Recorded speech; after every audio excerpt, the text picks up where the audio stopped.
ومن سيئات أعمالنا من يهده الله فلا مضل له ومن يضلل فلا هادي له أشهد أن لا إله إلا الله وحده لا شريك له وأشهد أن محمدا عبده ورسوله أما بعد يا أيها الذين آمنوا اتقوا الله حق تقاته ولا تموتن إلا وأنتم مسلمون يا أيها الناس اتقوا ربكم الذي خلقكم من نفس واحدة وخلق منها زوجها وبث منهما رجالا كثيرا ونساء واتقوا الله الذي تساءلون به والأرحام إن الله كان عليكم رقيبا اللهم صل على محمد وعلى آل محمد كما صليت على إبراهيم وعلى آل إبراهيم إنك حميد مجيد اللهم بارك على محمد. குர்ஆன் பேசும் வரலாறும் படிப்பினையும். இன்றைக்கு நாம் வாழக்கூடிய இந்த உலகத்தில் இந்த வாழ்க்கையானது கம்ப்யூட்டர் யுகம், கணினி யுகம் என்று கம்ப்யூட்டர் காலத்தில் நாம் வாழ்ந்து கொண்டிருக்கிறோம். மனிதன் அறிவு வளர்ச்சியில் உச்சத்தை தொட்டிருக்கிறான் என்றே நாம் கூற முடியும். அந்த அளவுக்கு மனிதனுடைய அன்றாட பயன்பாட்டிலிருந்து மருத்துவ பயன்பாடு வரைக்கும் எங்கும் எதிலும் கம்ப்யூட்டர், அந்த மாதிரி ஒரு காலத்தில் நாம் வாழ்ந்து கொண்டிருக்கிறோம். மனிதன் அறிவினால் அந்த உச்சத்தை தொட்டிருந்த போதிலும் மனிதனுக்கு வழங்கப்பட்டிருக்கக்கூடிய அறிவு என்பது ஒரு வரையறைக்குட்பட்டது, அது ஒரு எல்லைக்குட்பட்டது. அதை தாண்டி மனிதனால் சிந்திக்கவோ செயலாற்றவோ முடியாது என்பது நமது மார்க்கம் நமக்கு சொல்லக்கூடிய விஷயம். இந்த மனிதனுக்கு அறிவிக்கப்பட்டிருக்கக்கூடிய இந்த அறிவுல ஒரு சில விஷயங்களை மனிதனால் புரிந்து கொள்ளவே முடியாது. மனிதன் மரணத்திற்கு பிறகு இருக்கக்கூடிய வாழ்க்கை, மறுமை வாழ்க்கை போன்றவற்றை தனது அடியார்களுக்கு அல்லாஹ் வேதங்களின் மூலமாக அறிவித்து தருகிறார். இந்த வேதங்களின் வரிசை என்று நாம் பார்க்கும் பொழுது நபி தாவூத் அலைஹிஸ்ஸலாம் அவர்களுக்கு ஜபூர் வேதத்தையும், நபி மூசா அலைஹிஸ்ஸலாம் அவர்களுக்கு தௌராத் வேதத்தையும், நபி ஈசா அலைஹிஸ்ஸலாம் அவர்களுக்கு இன்ஜீல் வேதத்தையும் அல்லாஹ் தந்திருந்தார். ஆனால் காலப்போக்கில் மனிதர்கள் இந்த வேதங்களை பாதுகாக்க தவறியதோடு தங்களுடைய சொந்த கருத்தையும் இந்த வேதங்களில் புகுத்தி இன்றைக்கு வெவ்வேறு வடிவத்தில் அதை கையில் வைத்திருக்கிறார்கள். எனவே அல்லாஹ் ரப்பல் ஆலமீன் இறுதி வேதமாக திருக்குர்ஆனை நபி ஸல்லல்லாஹு அலைஹி வஸல்லம் அவர்களிடம் கொடுத்து அதை பாதுகாக்கக்கூடிய அந்த பொறுப்பை தன் கைவசம் அல்லாஹ் எடுத்துக்கொண்டார். எனவே இன்றைக்கு உலகத்தில் எந்த ஒரு நாட்டில் சென்று ஒரு பள்ளிவாசலில் ஒரு குர்ஆனை எடுத்தோம்னா நம்மகிட்ட இருக்கக்கூடிய அதே குர்ஆன் பிரதி அங்கும் இருக்கும், எந்த விதமான மாறுபாடும் இருக்காது. இது அல்லாஹ் பாதுகாக்கிறார் என்பதற்கான ஒரு சான்றாக திகழ்கிறது. இந்த வேதங்களுடைய வரிசையில இந்த வேதத்தில் நமக்கு சொல்லக்கூடிய இந்த விஷயங்கள், அல்லாஹ் பாதுகாக்கக்கூடிய இந்த வேதத்துல இன்றைக்கு உலகம் முழுவதும் ஒரே இறுதி வேதமாக இருக்கக்கூடிய இந்த குர்ஆன், அற்புதமான இந்த குர்ஆனை பற்றி அல்லாஹ் சொல்லும் பொழுது குர்ஆனில் சொல்லுவான், வலக்கது யஸ்ஸர்னல் குர்ஆன லித்திக்ர், இந்த குர்ஆனை இவர்கள் விளங்கிக் கொள்வதற்காகவும் பின்பற்றுவதற்காகவும் நாம் எளிதாக ஆக்கி இருக்கிறோம் என்று அல்லாஹ் கூறிவிட்டு சிந்திப்போர் உண்டா என்ற ஒரு கேள்வியை நம்ம அல்லாஹ் வைக்கிறான். எனது இந்த வேதத்தை படித்து சிந்திப்போர் உண்டா என்று அல்லாஹ் கேட்கும் இந்த கேள்வி மிக சிந்திக்கத்தக்கது. மேலும் இதே பொருள் கூட நபி ஸல்லல்லாஹு அலைஹி வஸல்லம் அவர்கள் சொன்னதாக புகாரில 4937 இடம்பெற்றிருக்கும் செய்தி அன்னை ஆயிஷா ரலியல்லாஹு அன்ஹா அவர்கள் அறிவிக்கிறார்கள், யார் இந்த குர்ஆனின் அத்தியாயங்களை மனனம் செய்திருக்கிறாரோ அவர்கள் கண்ணியமிகு வானவர்களுக்கு ஒப்பானவர்கள், வானவர்களுக்கு ஒப்பானவர்களாய் இந்த குர்ஆனை மனனம் செய்த அந்த மனிதர்கள் மாறிக்கொள்வார்கள் என்றும், இவர்களுக்கு இதை சிரமத்துடன் இது இறைவனுடைய வேதம் தான் என்று அறிந்து சிரமப்பட்டு ஓதக்கூடியவர்களுக்கு 2 மடங்கு கூலி உண்டு என்பதையும் அன்னை அவர்கள் அறிவித்ததை நாம் பார்க்க முடிகிறது. இந்த குர்ஆனுடைய ஆற்றல், அதனுடைய வல்லமை, அதை அல்லாஹ் கூறும்பொழுது லவ் அன்ஸல்னா ஹாதல் குர்ஆன அலா ஜபல், ஜபல் என்ற உறுதிமிக்க மலையின் மீது இந்த குர்ஆன் இறக்கி வைக்கப்பட்டிருந்தால் லரைத்தவும் ஹாசியம் மின் ஹசியத்தில்லாஹ், அச்சத்தால் இந்த மலை தூள் தூளாக வெடித்து சிதறி இருக்கும் என்று அல்லாஹ் குறிப்பிடுகிறார். நாம் யோசிக்க வேண்டிய விஷயம், குர்ஆனை அல்லாஹ் உறுதிமிக்க மலையின் மீது இறக்கி வைத்திருந்தால் அவை அச்சத்தால் இந்த குர்ஆனுடைய ஆற்றலால் வெடித்து சிதறி இருக்கும். அப்படிப்பட்ட வல்லமை கொண்ட இந்த குர்ஆனில் அல்லாஹ் ரப்பல் ஆலமீன் இந்த பூமியில் நடந்து முடிந்த வரலாறுகளை பேசுகிறார். இறை வேதம் என்ற இந்த குர்ஆனில் வரலாறுகளை அல்லாஹ் ஏன் பேச வேண்டும் என்று நாம் ஒரு கேள்வியை முன்வைத்தால், இனாயத்துல்லா, அல்லாஹ் தனது அடியார்களுக்கு கரிசனமிக்க பார்வையை செலுத்துகிறான், கரிசனம் கொண்டவனாக இருக்கிறான். எனவே இந்த பூமியில் நடந்த வரலாறுகளை அல்லாஹ் ரப்பல் ஆலமீன் இந்த குர்ஆனில் பேசுகிறான். அந்த மாதிரி நாம பார்க்கும்போது ஒரு அடியானை இந்த உலகத்தில் எவ்வாறு வழிநடத்த வேண்டுமோ அதை அல்லாஹ் ரப்பல் ஆலமீன் வழி நடத்துகிறான். ஒரு மனிதனுக்கு எதை தர வேண்டுமோ அதை தந்து, எதை தடுக்க வேண்டுமோ அதை தடுத்து, எதில் லாபத்தை தர வேண்டுமோ அதில் லாபத்தை தந்து, எதில் நஷ்டப்பட வேண்டுமோ அது நஷ்டத்தை தந்து அல்லாஹ் ரப்பல் ஆலமீன் இந்த அடியார்களை தான் நினைத்தபடி இந்த உலக வாழ்க்கை அல்லாஹ் ரப்பல் ஆலமீன் செலுத்துகிறார். இந்த விஷயத்தை நாம் கற்றுக்கொள்ள வேண்டும், தெரிந்து கொள்ள வேண்டும் என்பதற்காகவே அல்லாஹ் ரப்பல் ஆலமீன் தனது திருமறையில் வரலாறுகளை பேசுகிறார். அதில் முதலாவது வரலாறு நபி யூசுப் அலைஹிஸ்ஸலாம் அவருடைய வரலாறு. அழகிய வரலாறு என்று குர்ஆனில் பேசப்படும். நபி யூசுப் அலைஹிஸ்ஸலாம் அவர்கள் குழந்தையாக இருக்கும் பொழுது மாற்றாந்தாய் சகோதரர்களால் சதி செய்யப்பட்டு கிணற்றில் தூக்கி போடப்பட்டு விட்டு தந்தையிடம் சென்று ஓனாய் அழைத்து விட்டது என்று கூறுகிறார்கள். கிணற்றில் இருந்த அந்த குழந்தை யூசுப் அவர்களுடைய உள்ளத்தில் என்ன மாதிரியான பிரார்த்தனை அல்லாஹ்வை நோக்கி இருந்திருக்கும் என்று நாம் சிந்திப்போமானால், இந்த கிணற்றிலிருந்து எப்படியாவது தப்பித்து அருகாமையில் இருக்கக்கூடிய தந்தையிடம் சென்று சேர்ந்து விட வேண்டும் என்றுதான் அவருடைய நினைப்பு இருந்திருக்கும். ஆனால் நடந்தது என்ன? ஒரு வியாபார கூட்டம் வந்தது, அவர்களை கிணற்றில் பார்த்தார்கள், அவர்களை அங்கிருந்து தூக்கி அவர்களை கொண்டு போய் அடுத்த தேசத்துல, இவங்க இருக்கிறது சிரியா, கூட 2000 கிலோமீட்டர் தாண்டி உள்ள எகிப்துல கொண்டு போய் அங்க உள்ள சந்தையில சேல்ஸ் பண்ணிடுறாங்க, வித்துட்டு போயிடுறாங்க. அதை வாங்கியவர் ஒரு அமைச்சர். அமைச்சர் வீட்டில் யூசுப் அலைஹிஸ்ஸலாம் அவர்கள் வளர்கிறார்கள். வாலிபத்தை அடையும் பொழுது பெண்ணால் சூழ்ச்சி, அதிலிருந்து தப்பித்த யூசுப் அலைஹிஸ்ஸலாம் அவர்கள் சிறை செல்கிறார்கள். சிறையில் உடன் இருந்த 2 சிறை கைதிகள் அவர்கள் தாங்கள் கண்ட கனவின் விளக்கத்தை கேட்கிறார்கள். அல்லாஹ்வுடைய அந்த ஆற்றலால், அல்லாஹ் அவர்களுக்கு அளித்திருந்த அந்த பெருமதியினால் யூசுப் அலைஹிஸ்ஸலாம் அவர்கள் அதற்கு விளக்கம் சொல்கிறார்கள். அவர்கள் 2 பேரும் விடுதலையாகி போன பிறகு அவருடைய வாழ்க்கையில் அது அப்படியே நடக்கிறது. பிறகு அங்குள்ள மன்னனுக்கு ஒரு சந்தேகம், ஒரு கனவு. அந்த கனவை விளக்கம் கேட்டு அந்த அமைச்சரவையில் அந்த மன்னன் சமர்ப்பிக்கும் பொழுது அங்கு இந்த சிறை கைதில் இருந்த ஒருவர் இருந்தவர், இந்த மாதிரி சிறையில் யூசுப் ஒருத்தர் இருக்காரு, அவர் கனவுகளுக்கு மிக அழகாக விளக்கம் சொல்லக்கூடியவர், அவர்களை அழையுங்கள் என்று சொன்னவுடன் யூசுப் அலைஹிஸ்ஸலாம் அழைக்கப்படுகிறார்கள். மன்னனுடைய கனவுக்கு விளக்கம் அளிக்கிறார்கள். அடுத்து வரக்கூடிய 7 ஆண்டுகள் நமது நாட்டுக்கு மிகப்பெரிய பஞ்சம் வரப்போகிறது, அதை திறம்புடன் நிர்வகிக்க வேண்டும் என்றால் எனக்கு நீங்கள் அந்த துறையை தர வேண்டும் என்று யூசுப் அலைஹிஸ்ஸலாம் கேட்டவுடனே மன்னன் அதை ஒத்துக்கொண்டு அவர்களுக்கு அந்த பொருளாதாரத்துறை நிர்வகிப்பை அவர் வசம் ஒப்படைக்கின்றார். அவர்களுடைய அந்தஸ்து உயர்த்தப்படுகிறது. அந்த அந்தஸ்து உயர்ந்த பிறகு அந்த பஞ்சம் வரும்பொழுது யூசுப் அலைஹிஸ்ஸலாமுடைய தந்தையையும் அந்த சகோதரரையும் அல்லாஹ் இவர்களுடன் ஒன்றிணைக்கின்றார். அந்த கிணத்துல இருக்கும்போது அவங்க பிரார்த்தனை செய்த அந்த பிரார்த்தனையும், சிறையில் இருக்கும்போது உடன் இருந்த கைதிகளுக்கு வந்த கனவு, அதற்கும் இந்த யூசுப் அலைஹிஸ்ஸலாமுடைய வாழ்க்கைக்கும் என்ன தொடர்பு என்று நாம் யோசித்து பார்த்தால் நமக்கு விளங்காது. ஆனால் அல்லாஹ் ரப்பல் ஆலமீன் ஒவ்வொருத்தருடைய காரண காரியங்களையும் தான் நினைத்தபடி அந்த வடிவமைத்து செலுத்துகிறான் என்பதை நாம் இதிலிருந்து தெரிந்து கொள்ள முடியும். இதில் நமக்கு என்ன படிப்பினை இருக்கிறது என்றால், ஒவ்வொருத்தரும் அல்லாஹ்வுடன் பிரார்த்திக்கிறோம். நமது நல்வாழ்க்கைக்காக, நமது குழந்தைகளுடைய நல்வாழ்க்கைக்காக அல்லாஹ்வுடன் கையேந்துகிறோம். அப்படி கையேந்தும் போது அல்லாஹ் அதனை ஏற்றுக்கொண்டு நிறைவேற்றுவதற்காக ஒரு காலகட்டம் இருக்கும். அல்லாஹ் ரப்பல் ஆலமீனுடைய கைவசம் அது இருக்கும். அதுவரையும் நாம் பொறுமையை மேற்கொள்ள வேண்டும். சரியான சந்தர்ப்பத்தில் சரியான நிலையில் அந்த பிரார்த்தனை அல்லாஹ் நிறைவேற்றுவான் என்பது யூசுப் அலைஹிஸ்ஸலாமுடைய இந்த விஷயங்களும் நாம் அறிந்து கொள்ள முடியும்.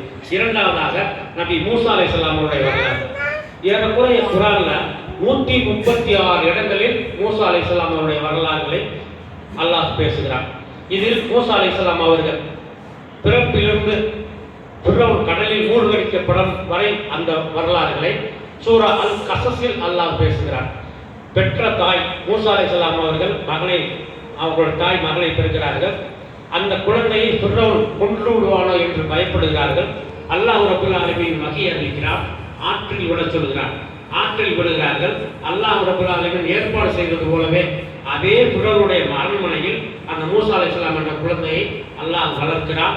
வாலிபத்தை அடைந்த மூசா அலைஹிஸ்ஸலாம் வெளி உலகத்திற்கு செல்கிறார்கள். நியாயத்திற்காக ஒருத்தனை அடிக்க அவன் இறந்து விடுகிறான். இறந்தவன் மன்னனுடைய வம்சம் என்பதை அறிந்து அங்கிருந்து தப்பிப்பதற்காக மூசா அலைஹிஸ்ஸலாம் அங்கிருந்து போய் மதியன் வாசிகள் என்ற அந்த இடத்துக்கு செல்கிறார்கள். அங்கு சென்றால் ஆண்கள் எல்லாம் அவருடைய கால்நடைக்கு தண்ணீர் புகட்டி கொண்டிருக்கிறார்கள். 2 பெண்கள் அவருடைய கால்நடைகளை வைத்துக் கொண்டு ஓரமாக நிற்கிறார்கள். மூசா அலைஹிஸ்ஸலாம் பார்த்துவிட்டு அவரோடு பெருந்து என்ன விஷயம் என்று கேட்கும் பொழுது, ஆண்கள் எல்லாம் சென்ற பின்தான் நாங்கள் தண்ணீர் புகட்ட வேண்டும் என்று சொன்னதற்கு மூசா அலைஹிஸ்ஸலாம் அவருடைய கால்நடைகளுக்கு தண்ணீர் புகட்டி கொடுக்கிறார். அவர்கள் வாங்கி கொண்டு சென்று விடுகிறார்கள். அனைவரும் சென்ற பிறகு தன்னந்தனி மனிதராக மூசா அலைஹிஸ்ஸலாம் அங்குள்ள ஒரு மரத்தின் அருகே ஒதுங்கி இறைவனுடன் பிரார்த்திக்கிறார்கள். இறைவா, நான் இப்பொழுது ஃபக்கீராக இருக்கிறேன், எனக்கு ஏதாவது ஒரு புதத்தில் நீ உதவி செய்தால் அதை நான் ஏற்றுக்கொள்ளக்கூடியவனாக இருக்கிறேன் என்று மூசா அலைஹிஸ்ஸலாம் அவர்கள் பிரார்த்திக்கிறார்கள். வீடு சென்ற அந்த பெண்களுடைய தந்தை, வேகமாக வந்து விட்டீர்களே, என்ன விஷயம் என்று கேட்கும் பொழுது அவர்கள் கூறுகிறார்கள், இந்த மாதிரி ஒரு வாலிபர் எங்களுக்கு உதவி செய்தார். அந்த தந்தை அந்த பெண்களுடைய உள்ள கிடக்கையை அறிந்து கொண்டு அவரை அழைத்து வர செய்கிறார். வீட்டிற்கு வந்த அந்த மூசா அலைஹிஸ்ஸலாம் அவருடன் அவர் பேசுகிறார். எனது மகள்களில் ஒருவரை உனக்கு திருமணம் கொடுத்து தருகிறேன், அதற்கு பகரமாக நீ என்னிடம் 8 முதல் 10 ஆண்டுகள் மகருக்காக வேலை செய்ய வேண்டும் என்ற அந்த நிலையை சொல்கிறார்கள். எந்த விதமான முகாந்திரமும் இல்லாத அந்த மூசா அலைஹிஸ்ஸலாம் அதை ஏற்றுக்கொள்கிறார்கள். காலம் கடக்கிறது, திருமணம் முடிகிறது, மனைவியோடு தான் பிறந்த ஊருக்கு பயணிக்கிறார்கள். அவ்வாறு பயணிக்கும் பொழுது அவர்களுடைய பயணத்தின் போது துவா என்ற அந்த பள்ளத்தாக்கின் கரையில் செல்லும் பொழுது அல்லாஹ் ரப்பல் ஆலமீன் மூசா அலைஹிஸ்ஸலாம் அவர்களை அழைத்து பேசுகிறார். இதுநாதா ரப்பஹு பில்வாதில் முகத்தஸி துவா என்ற பள்ளத்தாக்கில் நீர் இருக்கிறீர், உமது காலணிகளை கலட்டி விட்டு வாரும் என்று அல்லாஹ் அழைக்கிறார். அதன்படி நெருங்குகிறார்கள். அப்பொழுது அல்லாஹ் சொல்கிறார், இதுஹபு இலா ஃபிர்அவுன இன்னஹு தகா. மூசா அலைஹிஸ்ஸலாம் அவருடைய நோக்கம் அங்கு சென்று தாயை சந்திக்க வேண்டும், தனது ஊருக்கு செல்ல வேண்டும். ஆனால் ரப்புல் ஆலமீனுடைய கட்டளை இதுநாதா ரப்பஹு பில்வாதில் முகத்தஸி இதுல இதுஹபு இலா ஃபிர்அவுன இன்னஹு தகா, ஃபிர்அவுனை சந்தித்து அவனுக்கு ஏகத்துவத்தை எடுத்து வைப்பீராக அல்லாஹ்வுடைய கட்டளை. செல்கிறார்கள், ஃபிர்அவுனுடைய சபையை அடைகிறார்கள். அங்கு ஏகத்துவ அழைப்பு விடுகிறார்கள். அவனோ வெகுண்டெழுகிறான். இந்த சிறு கூட்டத்தை மூசா அலைஹிஸ்ஸலாம் அவர்களையும் அவருடைய தோழர்களை கொன்றுவிட வேண்டும் என்று படையோடு வரும் பொழுது இவர்கள் தப்பிச் செல்கிறார்கள். இந்த புறம் கடல், இந்த புறம் ஃபிர்அவுனுடைய படை. அங்கு நிற்கும் பொழுது உடனிருந்த சகோதரர்களெல்லாம் நம்பிக்கை இழந்தவர்களாக, மூசா அலைஹிஸ்ஸலாம் அவர்களே, நாம் அகப்பட்டு கொண்டோம், முடிந்து போனோம், ஃபிர்அவுன் வந்தால் நம்ம கதை அவ்வளவுதான் அப்படின்னு சொல்லும் பொழுது மூசா அலைஹிஸ்ஸலாம், இல்லை, எனது ரப்பு என்னுடன் இருக்கிறார் என்று அல்லாஹ்வுடன் பிரார்த்திக்கிறார்கள். அல்லாஹ் வகை அறிவிக்கிறார். கடல் 2ஆக பிளக்கிறது. மூசா அலைஹிஸ்ஸலாம் அவர்கள் தப்பிக்கிறார்கள் தனது தோழர்களுடன். ஃபிர்அவுன் மூழ்கடிக்கப்படுகிறார். இது வரலாறு. இதிலிருந்து நமக்குள்ள படிப்பினை என்ன அப்படின்னா, எப்படி கொடுங்கோலனாக இருந்தாலும் அவனுக்கு இந்த ஏகத்துவம் எடுத்து வைக்கப்பட வேண்டும். அழைப்பு பணியினுடைய முக்கியத்துவம் இங்கு அல்லாஹ்வினால் நமக்கு சொல்லித்தரப்படுகிறது. மேலும் நமது வாழ்க்கை எப்படிப்பட்ட கடினமான சூழல், இந்த பக்கம் கடல், இந்த பக்கம் படை, என்ன செய்யறது தெரியாது, அப்படிப்பட்ட கடினமான சூழலாக இருந்தாலும் முற்றிலும் அல்லாஹ்வை சார்ந்து நாம் வாழ்க்கையை வாழ வேண்டும் என்பது இந்த வரலாறு மூலமாக அல்லாஹ் நமக்கு சொல்லித் தருகிறான். இன்றைக்கு அழைப்பு பணி மிக முக்கியமான காலகட்டத்தில் நாம் இருக்கிறோம். தேனி, பெரியகுளம், சின்னமனூர், உத்தமபாளையம், கம்பம் வரைக்கும் எடுத்துக்கிட்டோம்னா முழுக்க முஸ்லீம் பெல்ட். இந்த பெல்ட்ல இன்றைக்கு இந்த சங்கி கூட்டங்கள் மிக அதிகமான செயல்பாடுகளை இன்றைக்கு கட்டமைத்திருக்கிறார்கள். அவருக்கான பொருளாதாரத்தை ஒன்றிய அரசு கொடுக்கிறது. இன்றைக்கு நாம் நமது ஏகத்துவத்தை, நமது அழைப்பு பணியை நம்மோடு பயணிக்கக்கூடிய மற்ற சமுதாய மக்களிடம் எடுத்துச் சொல்கிறோமா என்பதை நாம் சிந்திக்க வேண்டிய கட்டாயத்தில் இருக்கிறோம். நாம் சொல்ல வேண்டியது நமது கடமை.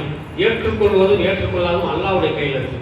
நாம் இந்த வியாபார நோக்கமாகவோ அல்லது மற்ற விஷயங்களில் நாம் பழகக்கூடிய மற்ற சோதரோடு நாம் இந்த அழைப்பு பணியை எடுத்து வைக்க வேண்டிய கட்டாய காலம் இது என்பதை நாம் அறிந்து கொள்ள வேண்டும். இதே போன்று அடுத்த வரலாறை அல்லாஹ் பேசும்போது குகைவாசிகளை பற்றி பேசுவார்.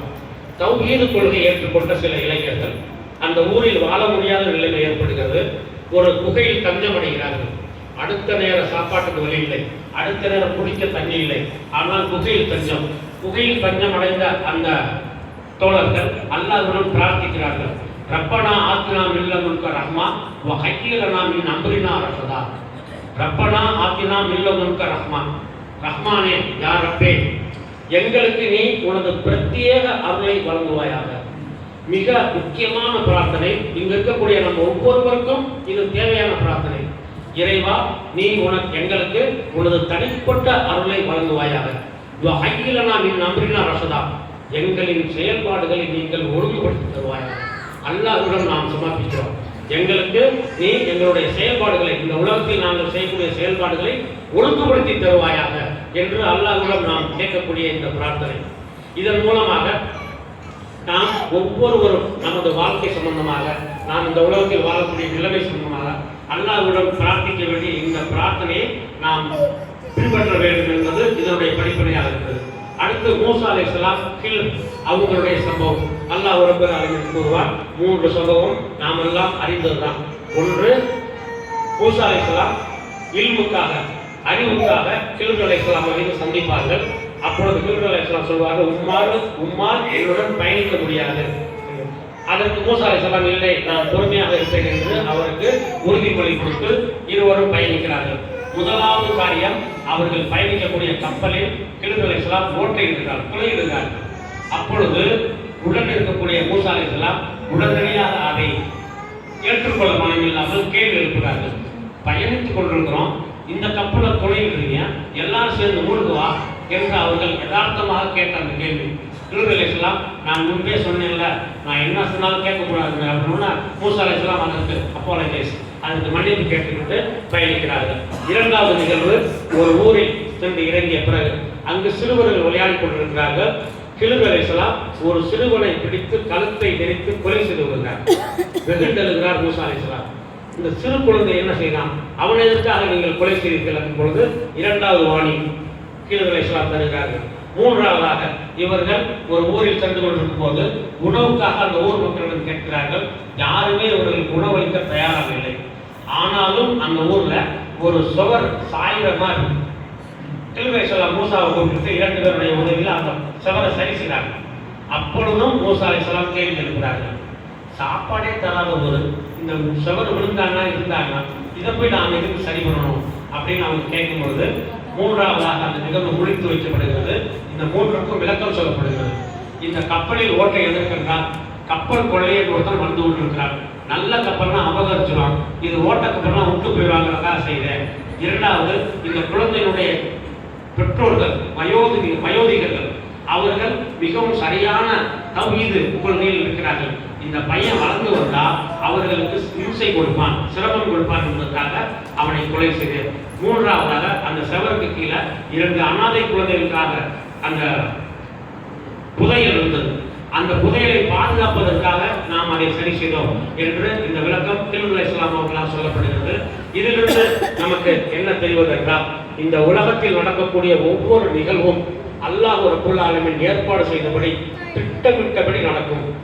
இது ஏன் இப்படி நடந்தது, அது ஏன் அப்படி நடந்தது, அப்படி நடந்திருக்கலாம்ல, அல்லாஹ் அவர்களை அப்படி காப்பாற்றிருக்கலாம்ல என்றெல்லாம் கேள்விகள் ஒரு பூமியினுடைய வாயிலிருந்து வரக்கூடாது. ஏனென்றால் இது அனைத்தையும் அல்லாஹ் நடத்தி கொண்டிருக்கிறார். இதில் மனிதனுடைய பார்வை மறைத்திருக்கும் ஒரு திரை இருக்கிறது. அந்த திரை விளக்கப்பட்டால் இந்த உலகத்தில் நடக்கக்கூடிய அனைத்து காரியமும் சரியானபடிதான் நடந்து கொண்டிருக்கிறது என்பது மனிதனுக்கு தெரிந்துவிடும். எனவே இந்த உலகத்தில் நடக்கக்கூடிய ஒவ்வொரு காரியமும் அல்லாஹ் திட்டப்படி நடக்கிறது என்பது நமக்கு கண்கூடு. இன்றைய காலகட்டங்களில் நாம் வாழக்கூடிய இந்த காலத்தில் 35 வயது 40 வயதை கொண்டு விட்டால் சுகர், பிரஷர், அல்சர், ஏகப்பட்ட நோய்கள் மருத்துவ உலகம் இன்றைக்கு அறிமுகம் செய்து வைத்திருக்கிறார்கள். இதுல அல்லாஹ் தனது திருமறையில நபி அய்யூப் அலைஹிஸ்ஸலாம் அவருடைய வரலாறை நமக்கு கூறி காட்டுகிறார். அவர்கள் மிக கடுமையான தோல் நோயினால் பல வருடங்கள் அவதிப்பட்டவர்கள்.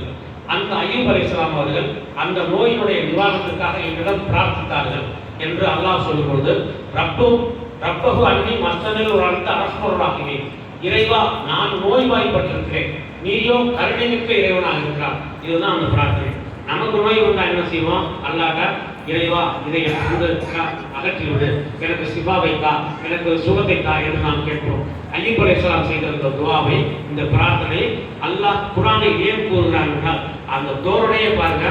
ரப்பஹு அன்னி மஸ்தனில் வந்து அரசராகவே, இறைவா நான் நோய்வாய்ப்பட்டிருக்கிறேன், நான் என்ன நோய்வாய்ப்பட்டிருக்கிறேன் என்று நீ அறிந்தவன், நீயோ கருணை மிக்கவன். அவ்வளவுதான். இதன் மூலமாக அல்லாஹ் ரப்பல் ஆலமீன் இந்த பிரார்த்தனை ஏற்றுக்கொண்டு அவர்களுக்கு சிஃபாவை தந்தான். இன்றைக்கு நமக்கும் நோய் இருக்கிறது. இந்த நோய்க்கு டாக்டரை நம்புவோம், அவர் கொடுக்கக்கூடிய மருந்துகளை நம்புவோம். அந்த அளவுக்கு நம்மை படைத்து ஒழுங்குபடுத்தி இந்த உலக வாழ்க்கையை நமக்கு தந்த நமது படைப்பாளர் ரப்புல் ஆலமீன் அவனை நம்பி இருக்கிறோமா? அவனிடம் நாம் பொறுப்பு சாட்டி இருக்கிறோமா? இறைவா, நான் நோய்வாய்ப்பட்டிருக்கிறேன், நீ கருணை மிக்கவன் என்றால் சொல்லியிருப்போமா? இதை நமது கவனத்தில் கொள்ள வேண்டும். இவ்வாறாக இந்த குர்ஆனில் பல்வேறு செய்திகளை அல்லாஹ் கூறியிருந்த போதிலும் அதில் முத்தாய்ப்பாக யூனுஸ் அத்தியாயத்தில் அல்லாஹ் ரப்பல் ஆலமீன் சொல்வான், யா அய்யுஹன் நாஸ் கத் ஜாஅத்துக்கும் மௌஇலத்தும் மின் ரப்பிக்கும், ரப்பிடமிருந்து மனிதர்களே உங்களுக்கு இன்று ஓர் அறிவுரை வந்திருக்கிறது. வ ஷிஃபாஉல் லிமா ஃபிஸ் சுதூர், இந்த அறிவுரை உங்கள் இதயத்தில் இருக்கக்கூடிய நோய்கள், அது கவலையாக இருந்தாலும் சரி, துக்கமாக இருந்தாலும் சரி, எதுவாக இருந்தாலும் அந்த நோயை அகற்றக்கூடியது. வஹுதம் வ ரஹ்மத்துல் லில் முஃமினீன், இந்த குர்ஆனை யார் ஏற்றுக்கொண்டார்களோ, இந்த அறிவுரையை யார் ஏற்றுக்கொண்டார்களோ அவர்களுக்கு இது நேர்வழி காட்டும், மேலும் அவர்களுக்கு அருட்கொடையாக இருக்கும் என்றும் அல்லாஹ் ரப்பல் ஆலமீன் தனது திருமறையில் தனது அந்த திருமறையை பற்றி கூறும் பொழுது இவ்வாறு நமக்கு அறிவுரை கூறுகிறார். மேலும் நமக்கு ஆயத்து குர்சி அப்படின்னு ஒன்று தெரியும். அதை நமக்கு நமது தூதர் அவர்கள் மூலமாக அல்லாஹ் கற்பித்து தரவில்லை, ஜின் இனத்தை சேர்ந்த ஒருவர் மூலமாக அல்லாஹ் நமக்கு கற்பித்து தந்தான். அந்த ஆயத்து குர்சி எப்படி நமக்கு அறிமுகப்படுத்துது என்றால், ஒரு ரமலான் நாட்களில் அபூ ஹுரைரா ரலியல்லாஹு அன்ஹு அவர்களிடம் நபி ஸல்லல்லாஹு அலைஹி வஸல்லம் ஃபித்ரா பொருட்களை பாதுகாக்கும் பொறுப்பை ஒப்படைக்கிறார்கள். அவர்கள் பாதுகாத்துக் கொண்டிருக்கிறார்கள். அப்பொழுது கள்ளன் பெருசா காப்பான் பெருசானா கள்ளன் தான் பெருசு. அதுல அவர்கள் வெளியில சென்று வரும்போது அந்த ஃபித்ரா பொருட்கள்ல கொஞ்சம் அள்ளப்பட்டிருக்கிறது தெரியுது, யாரோ கொஞ்சம் எடுத்துட்டு இருக்காங்க அப்படிங்கிறத அபூ ஹுரைரா நோட்டீஸ் பண்ணிட்டு ரசூலுல்லாஹ் சொல்றாங்க, யார் சொல்ல நான் கவனமாக தான் இருந்தேன், இருந்தாலும் ஃபித்ரா பொருட்களை கொஞ்சம் ஏதோ எடுத்துட்டு போன மாதிரி தெரியுது அப்படின்னு ரசூலுல்லாஹ் சொல்லும்போது, ரசூலுல்லாஹ்வுக்கு ஏற்கனவே அல்லாஹ் வழி அறிவித்து கொடுத்து விட்டார். எனவே ரசூலுல்லாஹ் உடனே சொல்றாங்க, அது யார் அள்ளிட்டு போனாங்களோ அவங்கள நீங்க பிடிக்க விரும்புறீங்களா?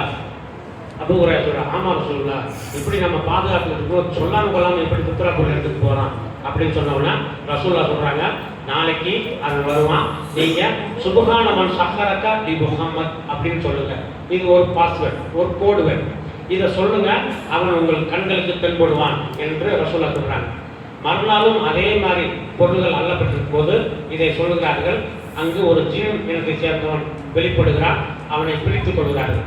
பிடித்து கொண்டவுடன் அவன் சொல்லுகிறான், நான் பெரிய குடும்பஸ்தனா இருக்கேன், ரொம்ப கஷ்டத்துல இருக்கேன், அதனால இந்த பொருள் எடுத்தேன், இனி நான் வரமாட்டேன், என்னை ரசூலுல்லாஹ் கொண்டு ஒப்படைக்க வேணாம் அப்படின்னு அவன் கெஞ்சான். இறக்கப்பட்ட அபூ ஹுரைரா அவனை விட்டு மறுநாள் காலையில் ரசூலுல்லாஹ் அவன் கேட்ட, நேற்று நடந்தது என்ன, இந்த மாதிரி நடந்துச்சு அப்படிங்கும்போது அவன் பொய் சொல்லி இருக்கிறான், மீண்டும் வருவான் அப்படின்னு சொல்றாங்க. அப்ப அவர் திரும்ப கேட்கிறார், மீண்டும் வந்தால் திருப்பி நான் அவனை எப்படி பிடிக்கிறது? அப்பவும் ரசூலுல்லாஹ் இதே வார்த்தை சுப்ஹான மன் சஹரக பி முஹம்மத் என்று சொல்லுங்கள் அப்படின்னு சொல்றாங்க. அதே மாதிரி இரண்டாவது முறை பிடிக்கும் பொழுது அப்பொழுது அந்த ஜின் இனத்தை சேர்ந்தவன் சொல்கிறான், அபூ ஹுரைராவே, நான் ஒரு முக்கியமான அத்தியாயம் குர்ஆனில் உள்ள வசனத்தை உங்களுக்கு சொல்லித் தருகிறேன், அதன் பகரமாக என்னை விட்டு விடுங்கள், இனி நான் வரமாட்டேன் அப்படின்னு சொன்னான். என்னதுன்னு கேட்கும்போது இந்த ஆயத்து குர்சியை சொல்கிறார். எவர் ஒருத்தர் இரவு உறங்கும் முன் இந்த ஆயத்து குர்சியை ஓதி சொல்கிறாரோ அவருக்கு இரவு முழுக்க அந்த பாதுகாப்பு வழங்கப்படும். காலையில சுபுக்கு எந்திரிக்கக்கூடியதை தள்ளி போடக்கூடியதெல்லாம் நின்றும், பாதுகாப்புல அவர் இருப்பார் அப்படின்னு சொல்லும் பொழுது அதை கேட்டு ரசூலுல்லாஹ் சொல்லும்போது ரசூலுல்லாஹ் சொல்றாங்க, அவன் பொய் பேசக்கூடியவனாக இருந்தாலும் இந்த ஆயத்து குர்சி விஷயத்தில் அவன் உண்மையே சொல்லியிருக்கிறான் என்று நம்ம தூதர் சொல்கிறாங்க. இந்த அளவுக்கு நமக்கு இறைவன் தனது குர்ஆன்ல வரலாறுகளை சொல்லி காமித்து அதன் மூலமாக நமக்கு நேர்வழி காட்டுவதற்கும், அந்த குர்ஆனை கொண்டு நாம் இந்த உலக வாழ்க்கையை நல்ல விதமாக அமைத்துக் கொள்வதற்கும், இதிலிருந்து நாம் வறுமை ஈடேற்றத்தை பெறுவதற்கும் அனைத்து விதமான வழிகாட்டுதலையும் தந்திருக்கக்கூடிய அந்த குர்ஆனோடு நாம் பயணிப்போம். அதில் உள்ள அனைத்து விஷயங்களையும் புரிந்து கொண்டு பின்பற்றுவோம். அதன் மூலமாக அல்லாஹ் ரப்பல் ஆலமீன் நமக்கு இந்த உலக வாழ்க்கையும் மறு உலக வாழ்க்கையும் வெற்றி வாழ்க்கையை அமைத்து தருவதற்கு பிரார்த்தித்தவனாக எனது ஜும்மாவுடைய முதல் முறையை நிறைவு செய்கிறேன். வாகரத்தவானா அல்ஹம்துலில்லாஹ்.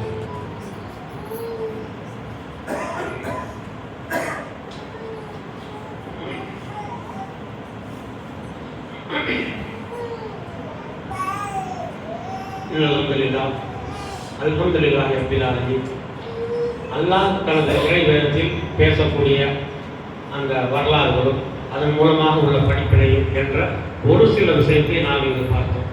இதில் இங்கு இருக்கக்கூடிய சகோதர சகோதரிகள், நீங்கள் ஒவ்வொருவரும் அந்த குரானை அணுகி அல்லாஹ்வின் மீது உள்ள அந்த இறையச்சத்தோடு நீங்கள் அணுகும்போது உங்களுக்கு அந்த படிப்பினை வெவ்வேறு விதமாக அல்லாஹ்வினால் சொல்லித்தரப்படும் என்பதை இங்கு நாம் பதிவு செய்துவிட்டு, இதே குரான் இந்த உலகத்தில் நாம் அதை கண்ணியப்படுத்தும் பொழுது மறுமையில் அல்லாஹ்விடம் நமக்காக பரிந்துரை செய்யும் என்ற அந்த செய்தியும் மிக முக்கியமானது.